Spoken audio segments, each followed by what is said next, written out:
अस्सलाम वालेकुम। आप देख रहे हैं की न्यूज एचडी। मैं हूं हारिस अली शाह गिलानी। चलते हैं आज की हम खबरों की तरफ।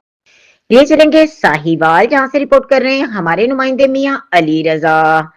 New York chamber of small business जेर एहतमाम गवर्नर हाउस लाहौर में क्रिसमस केक कटिंग और अवार्ड्स की पुरवकार तकरीब मुनक्किद हुई, जिसकी सदारत गवर्नर पंजाब सरदार सलीम हैदर ने की। तकरीब में बिशप अब्राहम अजीम डैनियल ने क्रिसमस की अहमियत और इसके रोशन पैगाम पर रोशनी डाली और इस खूबसूरत इनेकाद पर मुंतजमीन का शुक्रिया अदा किया। इस मौके पर मिसिस सारा डैनियल, विलियम इनाम डैनियल और दीगर शख्सियात को इनके खिदमात के एतराफ में खुसूसी अवार्ड से नवाजा गया। आखिर में गवर्नर पंजाब ने क्रिसमस का केक काटा और अमन, मोहब्बत और हम आहंगी के पैगाम को फरोग देने में तमाम मेंबरान के किरदार को सराहा।